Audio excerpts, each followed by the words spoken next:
Olá, pessoal. Então, hoje nós vamos dar seguimento ao nosso estudo sobre poemas e nós vamos começar a estudar os poemas visuais. Antes disso, nós vamos ver por que o poema é chamado de lírico, por que ele recebe esse nome, tá?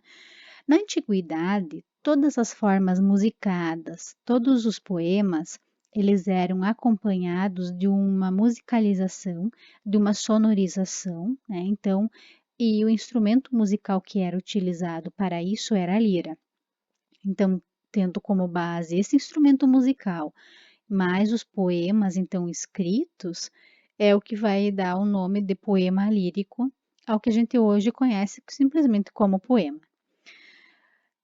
Esse poema lírico também ele designa, né, todo poema com musicalidade, ritmo próprio para o canto e aquele que fala dos sentimentos e emoções. Então, a gente poderia afirmar que nós temos dois tipos, né, de poemas. Aqueles que constituem um canto, como por exemplo nas obras de Ilíada e Odisseia de Homero, em que cada capítulo, né, constitui um canto.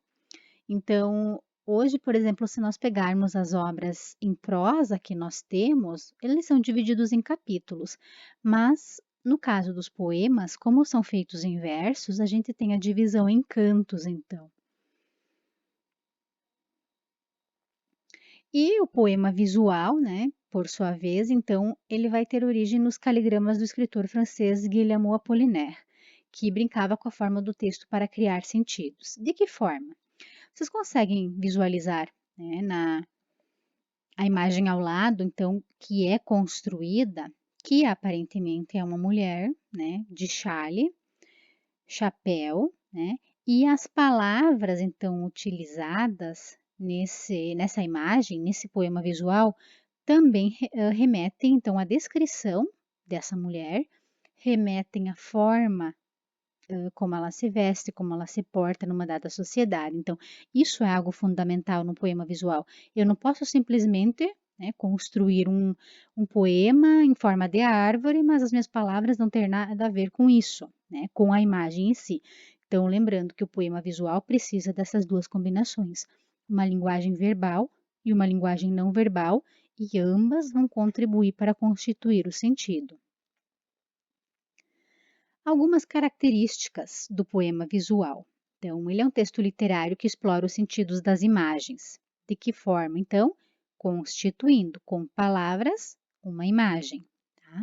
O texto poético, então, ele ganha novos formatos, fazendo do poeta também um designer gráfico. Então, além de constituir um poema com as palavras, há uma forma de desenho. Né? Então, se tem um designer gráfico também presente ali, que vai manipular as palavras, dando-lhes formas, movimentos, sentidos.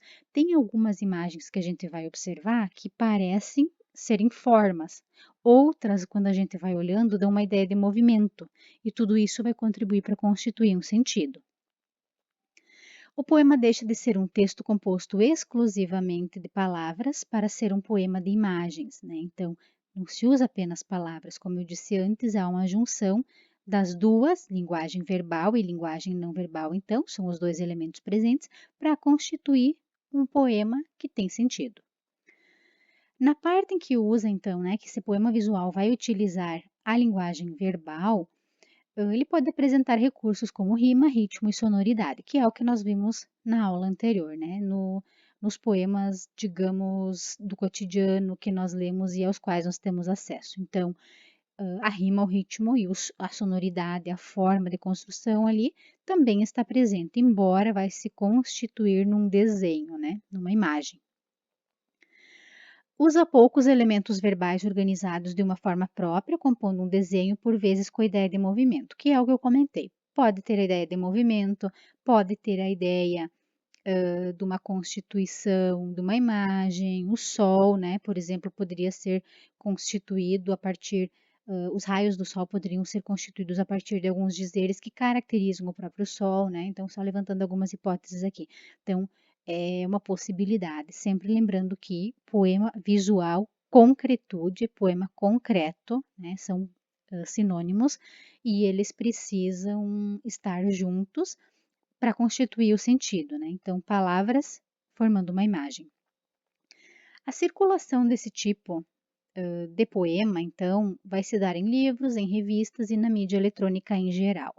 Se nós formos para a internet, por exemplo, pesquisar acerca disso, tá? A gente tem um número reduzido, né, de produções de poemas visuais, justamente porque é uma forma mais difícil de elaborar um poema, poucos são os poetas que se dedicam a essa forma de produção, tem todo um trabalho por trás que tem a ver com a escolha das palavras, com a imagem que vou representar, porque as duas coisas precisam ter um sentido, né? Não podem divergir, então não pode se construir uma imagem tendo as palavras, né, por contradição. Então tem que se tomar cuidado em relação a isso, tá? Então, poema visual seria isso, utilizar a linguagem verbal com a não verbal para constituir um poema.